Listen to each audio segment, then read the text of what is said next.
السلام علیکم۔ پروگرام روحانیت کے ساتھ میں ہوں حمزہ ہاشمی اور میرے ساتھ اسپرچول اسکالر حسن رضا صاحب موجود ہیں۔ حسن رضا صاحب، آپ کو پروگرام میں خوش آمدید کہتے ہیں۔ خوش آمدید۔ حسن رضا صاحب، پہلے تو یہ بتائیے گا کہ یہ کشف کیا ہوتا ہے؟ بسم اللہ الرحمن الرحیم۔ حمزہ، روحانی اصطلاح میں کشف جو ہے وہ بہت زیادہ یہ مستعمل ہے۔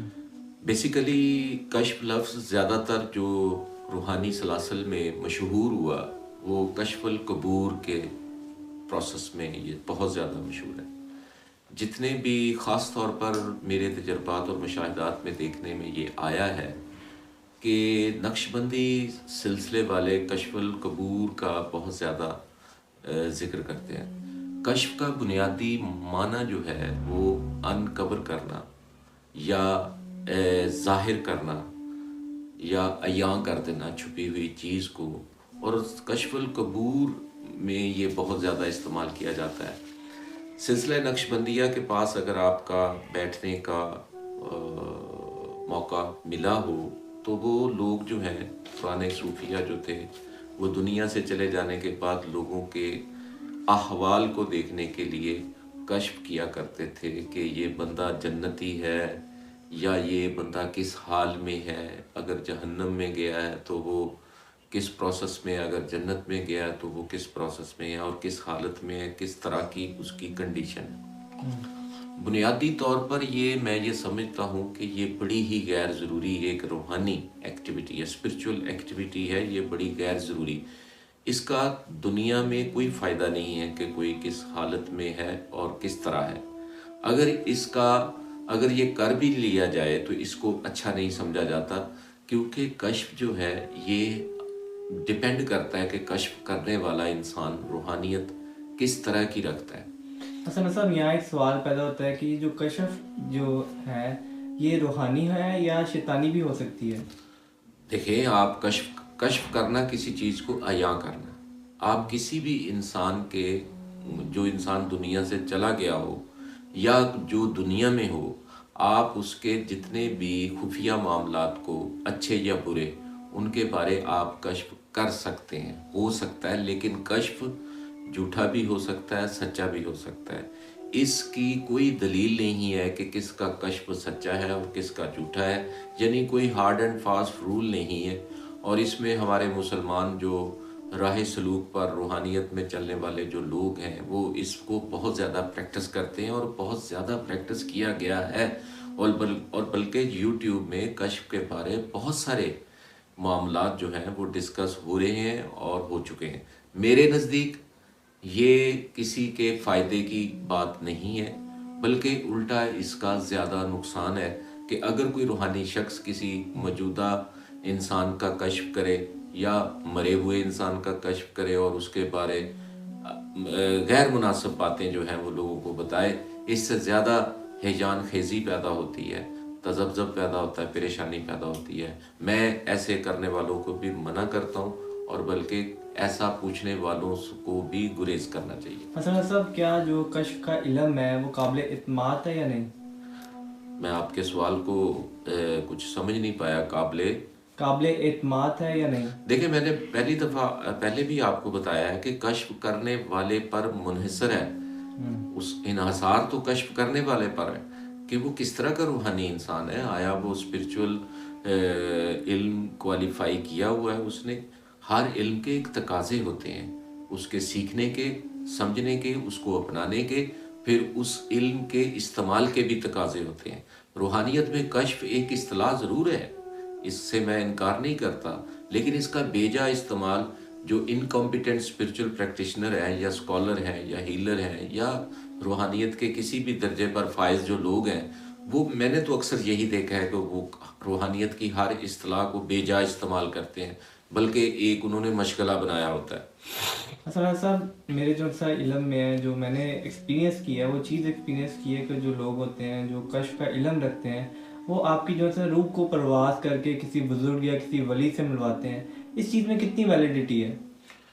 اس میں میرے تجربات اور مشاہدات میں تو کوئی ویلیڈیٹی نہیں ہے اور اس کی کوئی حقیقت نہیں ہے۔ کشف کے ذریعے، کشف ایک ذریعہ ضرور ہے۔ کشف کا مطلب کیا ہوتا ہے، کشف کا مقصد کیا ہے، اور اس کا یہ کیوں کیا جاتا ہے؟ کشف کا مطلب میں نے پہلے بھی آپ کو بتایا ہے کہ اگر آپ زندہ یا کسی مرے ہوئے انسان کے بارے میں جاننا چاہتے ہیں تو روحانیت میں اس کو کشف کہتے ہیں کہ وہ کس احوال میں ہے، کس حال میں ہے. تو یہ کشف کے ذریعے تو آپ کسی قسم کی کوئی ایسی چیز جو آپ نے سوال مجھ سے کیا ہے اس کا تو اس سے کوئی تعلق نہیں ہے کہ کسی کے اندر کسی بزرگ کی روح کو داخل کرنا یا پرواز کرنا یا پرواز کروانا. یہ تو ایک کشف کا مطلب یہ ہوتا ہے کہ کسی چیز کا آپ نے نچوڑ نکالنا. یعنی آپ نے مجھے کسی کے بارے پوچھا، کسی مرے ہوئے انسان کے بارے پوچھا ہے کہ وہ کس حال میں ہے، تو میں توجہ کروں، کشف کروں اپنے روحانی طور پر، تو اس کا احوال آپ کو بتاؤں. یا موجودہ جو حال میں انسان میرے پاس بیٹھا ہے اس کے بارے اگر آپ نے پوچھا، یا میرے اندر خود سے یہ ایک ایسی چیز ہے کہ میں اس کے بارے دیکھوں، تو کشف کرنا، اس کو کشف کہتے ہیں کہ کسی کی چھپی ہوئی چیز کو اس کو عیاں کر دینا، اس کو کھولنا، اس کو ظاہر کر دینا. حسن صاحب، یہ جو کشف ہے، الہام اور کشف میں کوئی فرق ہے یا دونوں ایک ہی چیز ہے؟ دیکھیں، میں تو یہ سمجھتا ہوں کہ الہام قرآن پاک، کشف بھی عربی زبان کا لفظ ہے اور قرآن پاک میں یہ ورب استعمال نہیں ہوا. ایز اے ناؤن میرا خیال ہے کہ یہ یوز ہوا ہے. اور لیکن الہام جو ہے وہ سورہ والشمس کو اگر آپ پڑھیں تو اس میں اللہ تعالیٰ نے واضح طور پر بہت ساری قسمیں کھانے کے بعد نفس انسانی کی بات کی ہے اور نفس انسانی پر پڑھنے والے الہام کی بات کی ہے. اللہ سبحانہ وتعالیٰ ارشاد فرماتے ہیں وَنَفْسٍ وَمَا سَوَّاهَا فَأَلْهَمَهَا فُجُورَهَا وَتَقْوَاهَا قَدْ أَفْلَحَ مَنْ زَكَّاهَا وَقَدْ خَابَ مَنْ دَسَّاهَا. آپ دیکھیں کہ اللہ تعالیٰ نے نفس انسانی کی قسمیں کھانے کے بعد، قسم اللہ کیوں کھاتا ہے، یہ ایک علیحدہ گفتگو ہے، ایک علیحدہ بحث ہے، اس کی ایک علیحدہ حکمت ہے. لیکن نفس انسانی اللہ نے درست بنایا. اب اللہ واضح یہاں پر بتا رہا ہے کہ الہام، انٹیوشن، یعنی نفس انسانی پر کیا ہوتا ہے کہ میں انٹیوشن کرتا ہوں، الہام کرتا ہوں، ودیت کرتا ہوں، بھیجتا ہوں. کیا؟ اچھے اور برے، فسق و فجور اور تقوی اور پرہیزگاری، اچھے اور برے خیالات جو ہیں، سوچیں جو ہیں. یعنی پتہ چلا کہ نفس جو ہے وہ اچھے اور برے خیالات کا ایک محور ہے. آپ کو پتہ ہے کہ خیالات انسان کو کس چیز کے آتے ہیں؟ خیالات انسان کو اپنی زندگی کے گزرے ہوئے زمانے کے بارے آتے ہیں. اچھے اور برے خیالات آتے ہیں. حال میں بیٹھ کر آپ ماضی کا سوچتے ہیں اور آنے والے وقت کے بارے سوچتے ہیں. اور پھر آپ سوچتے کیا ہیں؟ آپ اپنی زندگی کے ایشوز کے بارے سوچتے ہیں، آپ اپنی صحت کے بارے سوچتے ہیں، آپ اپنے رزق کے بارے، آپ اپنے لائف پارٹنر کے بارے، آنے والے وقت کے بارے. یہ ساری چیزیں انسان، مجھے یہ بتائیں حمزہ کہ کوئی بھی انسان اس کے علاوہ کچھ اور سوچتا ہے؟ چاہے وہ کسی بھی مسلک سے ہو، مذہب سے ہو، نظریے سے ہو، کسی خطے سے ہو، کسی طبقے سے ہو، اس کی یہی سوچ ہے کہ how can I get happiness and pleasure in my life، کہ وہ خوش کیسے رہ سکتا ہے، امن سے کیسے رہ سکتا ہے، اور وہ دنیا کی لذتوں کو جائز طریقے سے کیسے حاصل کر سکتا ہے. تو یہ الہام کا لفظ، میری بات کسی اور طرف چلی گئی، یہ الہام کا لفظ انسانوں کے ذہنوں میں آنے والے خیالات کی بات کرتا. کشف تو انسان جو ہے ٹوٹلی ایک، میں جو سمجھتا ہوں کشف، الہام بھی روحانی اصطلاح ہے اور القاء بھی روحانی اصطلاح ہے، کشف بھی روحانی اصطلاح ہے. لیکن دیکھنا یہ ہے کہ روحانیت کی ان تمام جو اصطلاحات جو روحانی لوگ استعمال کرتے ہیں اس میں دوسروں کو فائدہ کیا دیتے ہیں. حسن صاحب، جب بھی کشف کی جو نا ٹرم یوز کی جاتی ہے اس کے ساتھ الہام کی ٹرم بھی یوز کی جاتی ہے، اس لیے میں نے آپ سے پوچھا کہ کیا ان میں کوئی فرق ہے یا نہیں. بالکل. حسن صاحب، اگلا سوال یہ ہے کہ کیا کشف کو غیب کا علم کہتے ہیں؟ دیکھیں انسان، غیب وہ ہے کہ جس کو اللہ تعالیٰ بغیر کسی واسطے کے، بغیر کسی ذریعے کے، کسی ایسے برگزیدہ نبی یا مرسل پر نازل کرے، وحی کے ذریعے، جس کو ہم وحی کہتے ہیں. غیب خالصتاً وہ بھی اللہ جتنا چاہے، عالم الغیب اللہ کی ذات ہے، لیکن اللہ نے اپنے ہر برگزیدہ نبی اور مرسل کو اس کی مثلاً کہ اپنی ہی ایک کیفیت کے مطابق اللہ کی ذات نے علم غیب عطا فرمایا ہے. حسن صاحب یہ چیز کلیئر کرے گا کہ کشف کا کوئی اسلام سے کوئی تعلق ہے یا شرعی طور پہ کشف کیا ہوتی ہے؟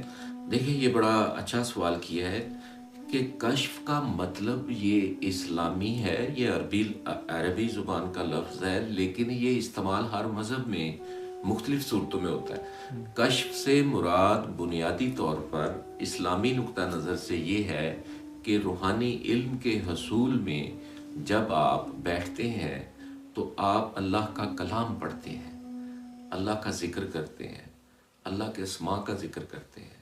آپ وہ ذکر زبان سے کریں، آپ وہ ذکر ذہن میں کریں، آپ وہ ذکر سانس سے کریں، اور اس ذکر کے احوال جو آپ پر آتے ہیں ان کا کشف کرنا بنیادی طور پر جو ورد تعریف دیتا ہے کہ آپ کس طریقے سے پڑھے گئے کلام کی تاثیر کو حاصل کرنے کے طریقے کو اگر آپ کشف کرتے ہیں تو پھر آپ کو پتہ چلتا ہے کہ آپ کہاں کھڑے ہیں۔